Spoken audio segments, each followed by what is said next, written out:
Welcome back to CTV News Channel. I'm Scott Laurie. International outrage has erupted after the UN Security Council has failed to pass a resolution calling for the Syrian president to resign. Ambassadors from the permanent members of the Council, the United States, France, and the UK are furious. Their targets, Russia and China, countries that failed to move to halt violence that's getting worse. Opposition leaders say at least 321 civilians were killed and hundreds wounded in the city of Homs in the past 2 days. Prime Minister Stephen Harper is preparing a much-anticipated trip to China next week to talk trade and human rights. The visit comes amid doubts about China's human rights record. The U.S. has raised concerns that a crackdown on Tibetan activists could spark an Arab Spring-style uprising. Senior officials with the Prime Minister are not commenting on those concerns. Canada is anxious to sell more oil to China, especially given the U.S. rejection of the Keystone XL pipeline. Harper will be accompanied on his trip by 5 cabinet ministers, 6 Tory MPs, and several business leaders.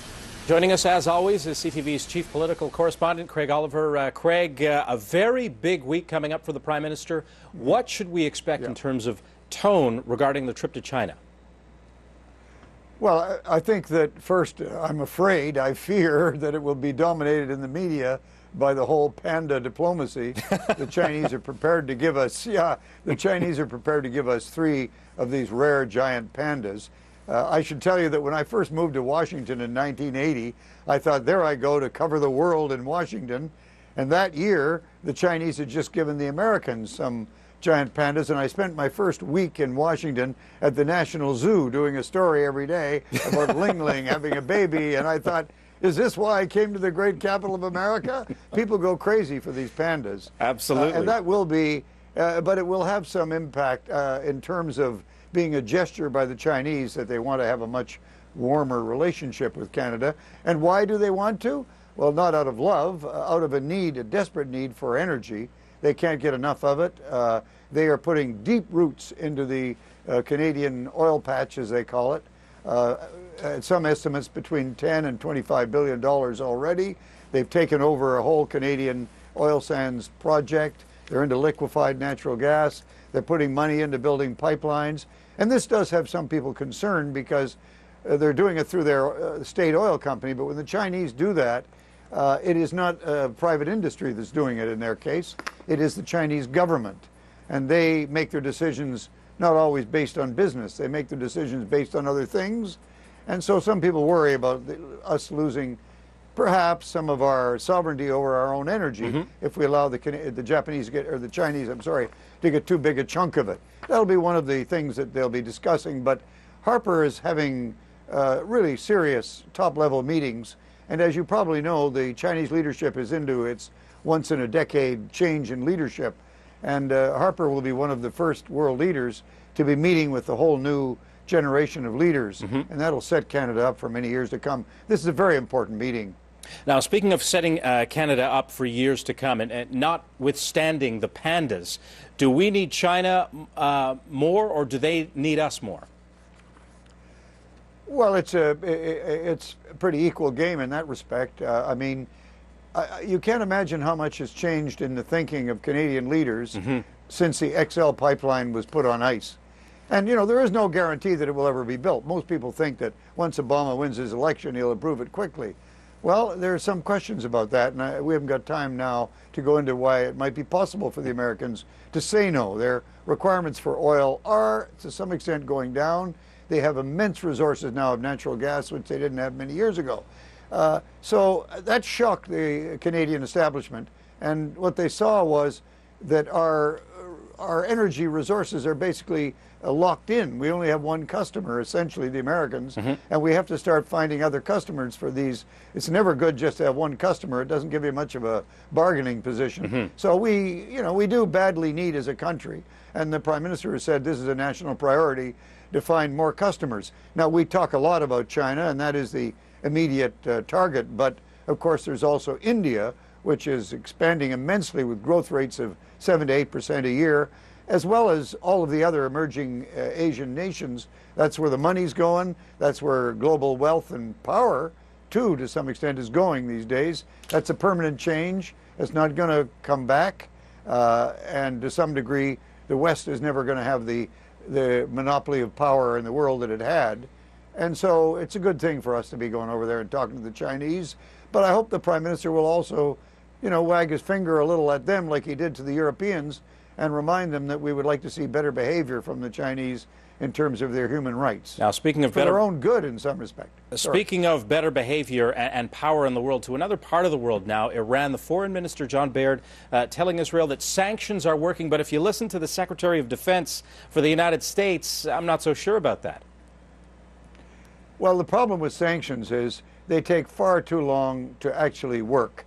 We had sanctions in South Africa for 20 years. Mm-hmm. In the end, it was one of the contributors to the collapse of apartheid, but it wasn't really the major one. It was political change and the intolerable circumstances of that government that finally brought apartheid down.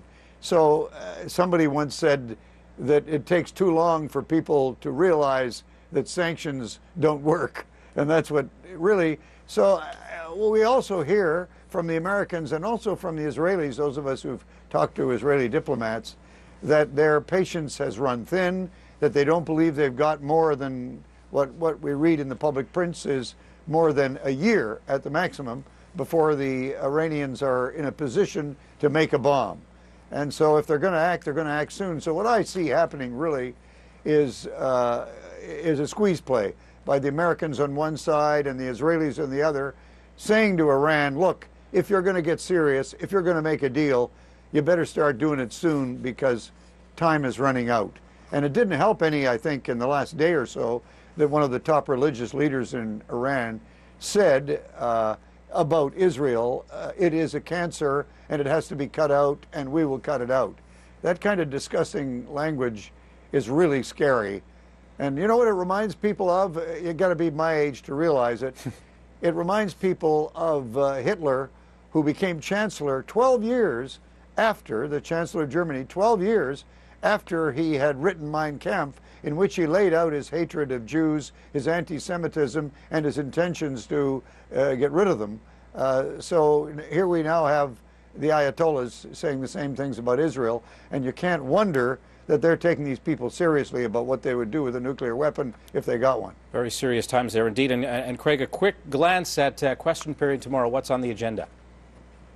As a matter of fact, we're going to be talking to the foreign minister in Israel as he leaves for China about all of this, about where Israel stands on Iran, about the fact that the Canadians are unhappy about China's veto at the United Nations of the efforts to condemn the Syrian leadership. There's an awful lot to talk about. And, of course, we'll talk about pensions with a leader in that regard, too. Look forward to it, Craig. Thanks a lot. Thank you, my friend. Good to talk to you, Scott. As the Prime Minister is set to leave to sell more oil to China, hundreds of people took to the streets in BC to protest against the proposed Northern Gateway. Among them, a Canadian rock star. CTV's Shannon Patterson reports. They marched en masse through the streets of Prince Rupert. Hundreds of northern residents opposed to the Northern Gateway pipeline, and one Canadian punk rock star. Oh, well, obviously, I think that it's important to protect the area and to protect the interests of the people who live here and who call it home. The proposed pipeline would run from the Alberta oil sands to Kitimat, where crude oil would be loaded onto supertankers bound for Asia. As an export country, we need to get our resources to the markets we send them to. That's what this is really about.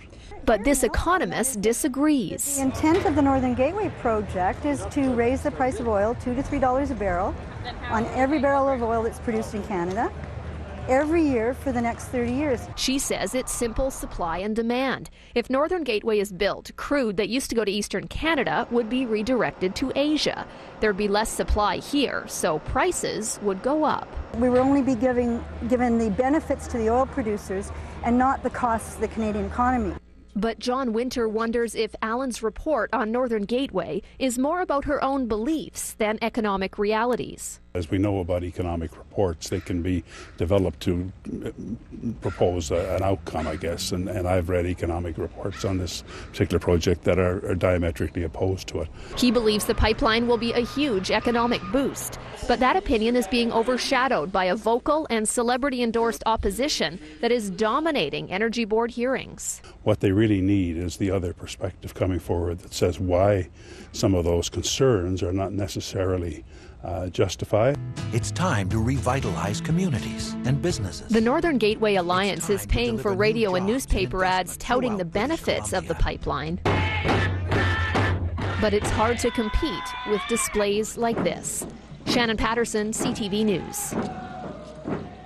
Coming up, who has the right to let someone die? The debate between doctors and patients' families goes to court.